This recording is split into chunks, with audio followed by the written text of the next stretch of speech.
Huitzilopochtli, dios de la guerra. Quetzalcóatl, dios de la fertilidad de la tierra y de la cultura. Tlaloc, dios de la lluvia. Chalchiutlicue, diosa de las aguas. Mictlantecutli, señor del inframundo. Estas y otras figuras mitológico-alegóricas fueron las adoradas por el pueblo de los aztecas, civilización guerrera que dominó el Valle del Anáhuac durante los últimos 4 siglos de la historia precolombina de América. Como en cualquier otra sociedad de carácter agrario, las deidades de la naturaleza eran la manera que tenían los mexicas de interpretar, comprender e interactuar con su realidad, imbuyéndose por ello dentro de un estricto régimen teocrático, en que era necesario rendir culto y proveer de alimento a los dioses para obtener de ellos el beneplácito que asegurara su subsistencia.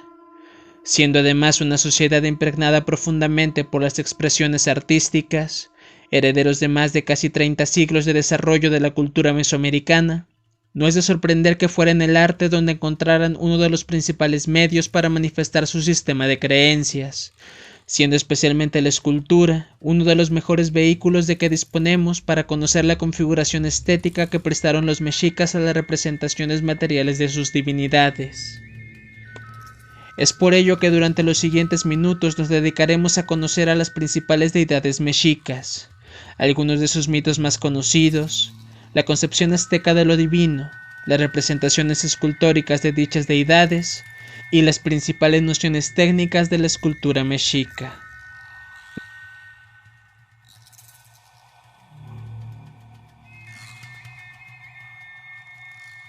Los aztecas o mexicas fueron una de las últimas grandes civilizaciones precolombinas de América. Geográficamente su imperio abarcó desde terrenos del actual Estado de México hasta Guatemala, y en el plano temporal se ubicaron en el periodo mesoamericano conocido como posclásico, mismo que sobrevino tras la decadencia en que cayeron las civilizaciones mayas de las tierras bajas entre los siglos 9 y 10. Así, la historia de los mexicas inicia durante el siglo XII y se extiende hasta la caída de Tenochtitlan, la capital imperial, en manos de los españoles en 1521. El mito de origen, plasmado en la tira de la peregrinación, nos dice que partiendo de la mítica Aztlán, aún hoy día no localizada, el pueblo azteca vagó durante largo tiempo a través del centro del actual territorio mexicano, hasta llegar al lugar señalado por su dios principal, Huitzilopochtli, mediante la señal de una águila posada sobre un nopal devorando una serpiente. Tenemos pues que a mediados del siglo XII, los aztecas solicitan al señor de Azcapotzalco permiso para establecerse en algún sitio del ya muy poblado Valle del Anáhuac, siéndoles asignado un islote dentro del lago de Texcoco. Los aztecas fundaron Tenochtitlan en 1325, y a partir de ese momento, por mandato de Huitzilopochtli, cambiaron su gentilicio por el de mexicas, integrándose al área de Azcapotzalco como un pueblo agrícola y militar. Para su sustento, los ahora mexicas desarrollaron las chinampas, un ingenioso sistema de cultivo consistente en fijar en el lago extensas parcelas de cultivo, a través de estacas clavadas en el fondo limoso. Un siglo después de su llegada al lago de Texcoco, los aztecas encabezaron una victoriosa revuelta contra Azcapotzalco, liderando la confederación de pueblos conocida como la Triple Alianza, confederación formada por las ciudades de Tenochtitlan, Texcoco y Tlacopan. Con el tiempo, los mexicas terminaron por ser la mayor fuerza dentro de dicha alianza, estableciendo un estado hegemónico y por ende belicoso que exigía tributo a las poblaciones circunvecinas, ocupando el Valle del Anáhuac, la zona central de Oaxaca, las costas del Golfo de México, Guerrero y el Soconusco. El fin de la civilización mexica como tal tuvo lugar tras la ocupación de los españoles, que estableciendo alianzas con diversos pueblos amerindios, hicieron caer a la magnífica México Tenochtitlan un 19 de agosto de 1521, poniendo con ello fin a cerca de 30 siglos de civilización americana.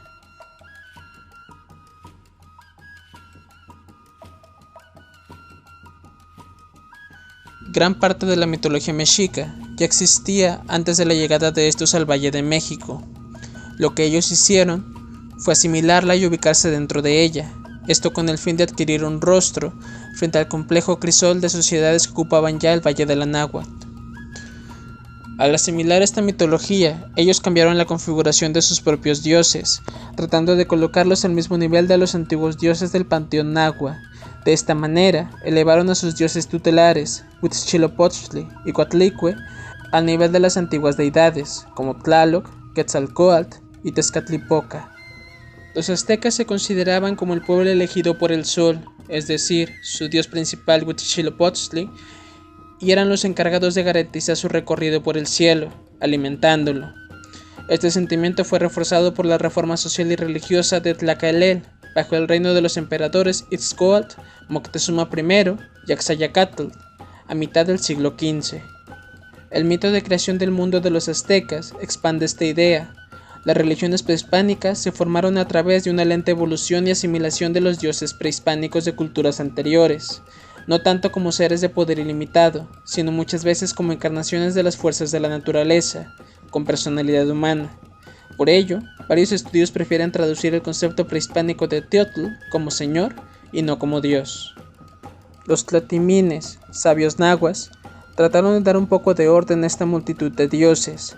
Así tenemos en primer lugar a los dioses creadores, Oipalnemuhuani, palabra nahua que significa aquel por quien se vive, y dado que en náhuatl no existe el plural más que para los nombres de cosas, se ha especulado mucho sobre una posible tendencia monoteísta de los aztecas.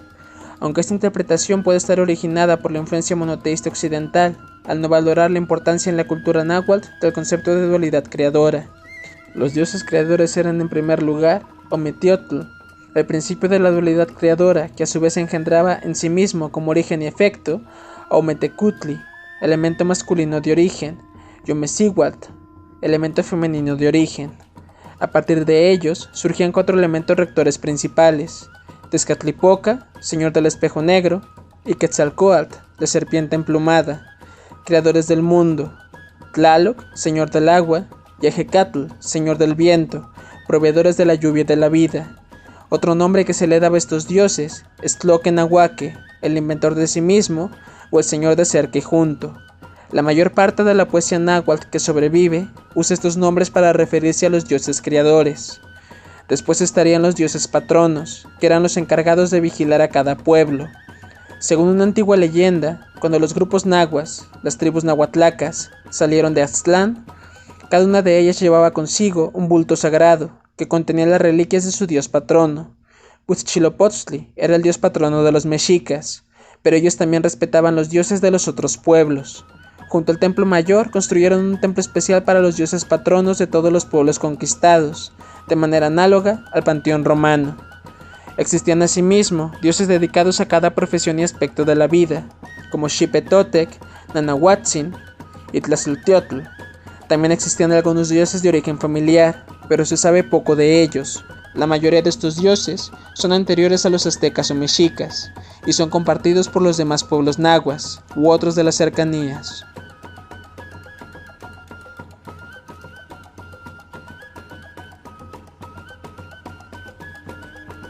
La escultura en piedra es considerada una de las formas de arte más acabados de la civilización mexica. Es el producto del desarrollo de una larga tradición del grabado en piedra y madera, que comenzó con los primeros pueblos olmecas que ocuparon la costa del Golfo. En la escultura azteca están presentes rasgos artísticos de otras culturas, como la maya, la tolteca y la zapoteca, que se caracterizaron por sus obras imponentes en piedra. Los escultores mexicas igualmente recibieron influencias de la escultura de los pueblos vecinos contemporáneos, por ejemplo, de la escultura de Oaxaca, algunos de cuyos artistas vivían en Tenochtitlan, y de la escultura huasteca tridimensional de la costa del Golfo, de manera que la escultura azteca se fue modelando bajo múltiples y variadas influencias que se expresan en su estilo ecléctico. Estos trabajos van desde estatuillas de carácter personal en pequeña escala hasta obras monumentales que miden más de 3 metros de alto. Muchas de ellas fueron salvadas de su destrucción durante el periodo de la conquista y la colonia, ya que se les llegó a considerar símbolos de herejía. Las más importantes y numerosas esculturas aztecas tenían motivos religiosos y formaban parte de los complejos rituales indígenas. Por lo general, se exhibían en templos y otros espacios públicos para su adoración, aunque algunas de estas se hacían solo para ser apreciadas por los dioses mexicas. En tal caso, se les colocaba en sitios escondidos. En cuanto a los grabados, Estos se realizaban por el interior de las tradicionales cajas de piedra, al igual que en las esculturas de Chacmol. Para su realización, trabajaban con herramientas simples de piedra y madera dura, así como con agua, arena y cordones de fibra. Las esculturas más importantes fueron hechas en piedra, aunque también usaron la madera. Estas a menudo eran alimentadas con sangre y ornamentadas con incrustaciones de oro y piedras preciosas. Algunas de sus obras están esculpidas en piedras poco talladas, pero otras en cambio tienen un nivel de detalle muy minucioso y elaborado. Como se ha dicho ya, los temas o motivos principales eran los religiosos, con la representación de imágenes de dioses y diosas. No obstante, también incluían elementos de la naturaleza, como figuras de animales, el sol, la luna, humanos, plantas, instrumentos musicales, utensilios de sacrificio, etc. Los atributos de las figuras representadas estaban cuidadosamente detallados, ya fueran animales, dioses o personas, siendo parte de un complejo sistema simbólico. Las imágenes divinas esculpidas y grabadas seguían patrones básicos y característicos. Estas eran casi siempre mostradas de frente y en un plano estrictamente simétrico.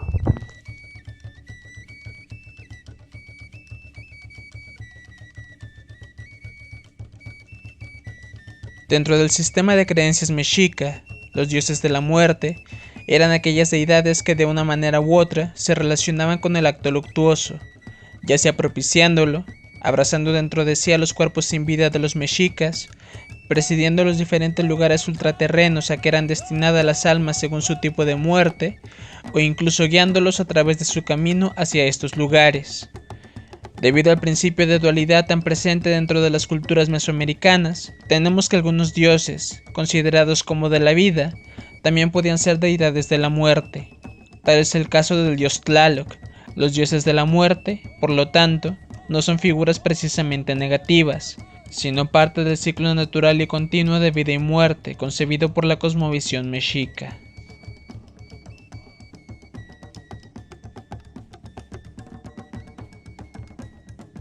Huitzilopochtli fue la deidad principal de los mexicas y estaba asociado con el sol. De acuerdo a la mitología mexica, Huitzilopochtli es hijo de la diosa Coatlicue y es el sol joven, hijo del sol viejo, conocido como Tonatiuh. La fiesta en honor a Huitzilopochtli se celebraba una vez al año, cuyo nombre náhuatl es Pacantzalitztli. Esta deidad mexica no es común a los demás pueblos nahuas o mesoamericanos, y al parecer fue popularizada por el reformador Tlacaelel entre los años 1398 y 1480. Al ser Huitzilopochtli una deidad originaria de México Tenochtitlan y sin predecesores identificables a los distintos pueblos mesoamericanos, los antiguos mexicas elevaron a Huitzilopochtli a la misma posición de otras deidades más reconocidas, como Xipetotec, Quetzalcóatl y Tezcatlipoca, como uno de los 4 Tezcatlipocas, dejando reflejada su identificación mítica con el Tezcatlipoca Azul, cuyo reino sagrado o punto cardinal fuese el sur. Pero tras el auge de México Tenochtitlan, los Culuax mexicas habrían separado el nacimiento de Huitzilopochtli en 2 mitos individualizados: el Huitzilopochtli nacido de los dioses primordiales, Ometecutli y Omecihuatl, bajo el relato de la creación del universo, siendo quien incendiara al medio sol creado por Quetzalcóatl, representando así la voluntad para decidir y ordenar la creación del mundo, el universo y la humanidad, y Huitzilopochtli, hijo de Coatlicue, la tierra, la cual según el mito quedó embarazada al tocar unas plumas. Este Huitzilopochtli ayudaría a su madre contra su hermana Coyolxauhqui, la luna, y sus hermanos, Tzenzonhuitznáhuac, las estrellas meridionales, que desearon asesinarla por deshonra, simbolizando así la perpetua lucha entre el sol y la luna a través del firmamento, convirtiéndose además en el dios solar patrón del fuego, de la guerra, de las batallas y de las tácticas bélicas. Por lo tanto, y desde entonces, los tlatoanis, gobernantes de Tenochtitlan, fortalecían al dios Huitzilopochtli con la ejecución de guerreros enemigos, cautivos como en la mitología mexica del nacimiento de Huitzilopochtli, la cual lograría alimentar la vida indefinidamente del sol sobre la cima del templo mayor, distinguiéndose entre 2 manifestaciones representadas por 2 historias: Tezcatlipoca Azul o Huitzilopochtli, que representa la voluntad solar, y Huitzilopochtli mismo, que representaría a la guerra solar. En la mitología mexica, Huitzilopochtli ordenó la fundación de México Tenochtitlan. en el lugar donde los mexicas encontraran a un águila portando el Atl Tlachinoli, la cual tendría que estar reposando sobre un nopal entre otras características. Siendo Huitzilopochtli el dios mayor y de la guerra de los mexicas, hubo un proceso de destrucción y difamación que inició poco después de la caída de Tenochtitlan.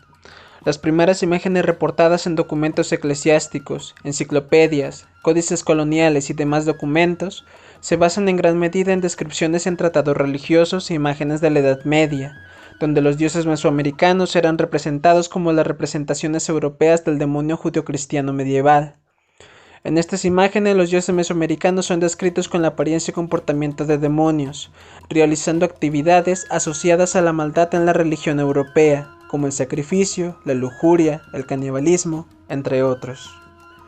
El proceso de erradicación del culto a Huitzilopochtli alcanzó algunos productos agrícolas como el amaranto, o huatli en náhuatl, el cual era altamente tributado por los pueblos dominados por los mexicas. El huatli se mezclaba con miel para formar figuras alusivas a Huitzilopochtli, las cuales le eran ofrendadas. Es por esto que se prohibió el cultivo y consumo por los conquistadores españoles, incluso con la pena de muerte, argumentando de nuevo las cualidades malignas del dios mexica. Otros productos agrícolas fueron también prohibidos, entre ellos la chía, la cual era utilizada como alimento para las tropas del imperio mexica. Debido al uso alimenticio para las fuerzas militares mesoamericanas, su uso fue reducido y finalmente prohibido con el objetivo de eliminar cualquier relación con la cultura originaria. A pesar de ser el dios más importante para la vida de los mexicas, no se han encontrado representaciones de Huitzilopochtli, excepto en algunos códices, debido a que la deidad era exclusivamente mexica y los pueblos tlaxcaltecas, huejotzingas, entre otros, no rendían culto alguno a Huitzilopochtli.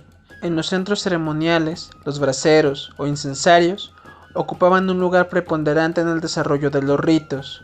El copali o copal era una resina o goma blanca de árbol que se empleaba a modo de incienso en las ceremonias religiosas. También era utilizado como sahumerio por las personas distinguidas en la intimidad de los patios de las casas. El brasero ritual que mostramos proviene de la Ciudad de México. En el recinto del Templo Mayor de Tenochtitlan aparecieron varias representaciones de braseros cuya única decoración era un gran moño, a diferencia de los que se encontraron al lado norte, dedicados a Tlaloc, y que muestran claramente la efigie de ese dios. A partir de la idea de que Huitzilopochtli no se representaba, y siendo el moño uno de sus atributos principales, se deduce que esta pieza se asociaba a los ritos dedicados al dios del sol y de la guerra. Este brasero guarda gran parte de su policromía, muestra un gran moño en la parte central. Tiene en su parte superior esferas colocadas en sucesión unas de otras, semejando un gran collar.